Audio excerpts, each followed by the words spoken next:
T'es kiné? Et t'as fait un CFA? Vas-y, raconte.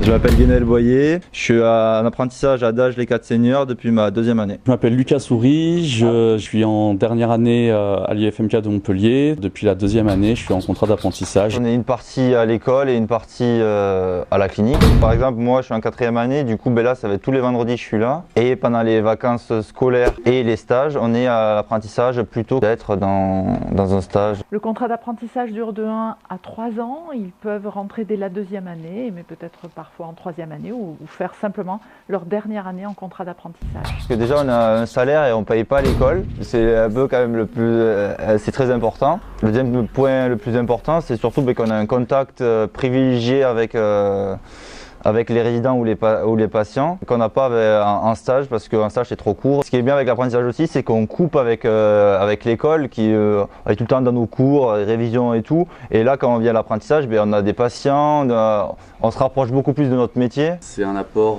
par rapport à la pratique, le fait de voir plus de patients, d'être dans la vie active plus rapidement. C'est très important qu'ils apprennent à travailler en équipe, parce que quand ils vont se retrouver dans des cabinets libéraux, d'abord ils peuvent avoir une équipe, et puis ils se retrouvent un petit peu seuls, et je trouve que ça leur forge le caractère.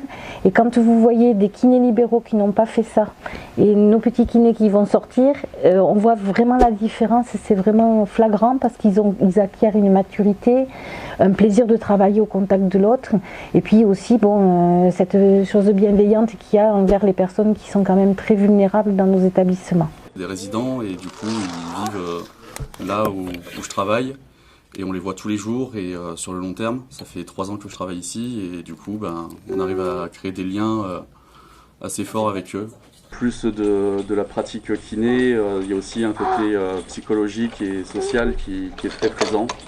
Nous accueillons 100 résidents polyhandicapés et déficients intellectuels sévères à profond qui ont beaucoup aussi de pathologies au niveau musculo-squelettique. Donc nous avons besoin de kinés. C'est surtout le maintien des acquis par rapport à des cliniques de rééducation où là ça va être vraiment de récupérer la fonction. Ici, ça va être surtout de la maintenir pour pas qu'elle s'aggrave et pour qu'ils continuent leur activité comme ils font, manger, l'esthétique, voilà. J'ai eu les informations à l'école lors de réunions où le CFA venait sur le lieu de l'école pour nous présenter ce que c'était que l'alternance. Je connaissais pas du tout.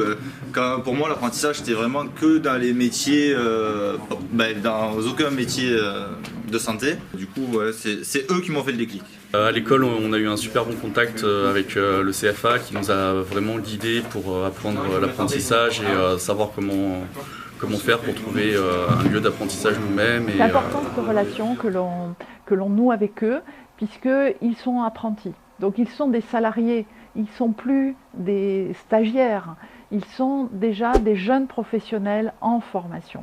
Dès le départ de leur contrat d'apprentissage, ils vont poser les premiers actes professionnels.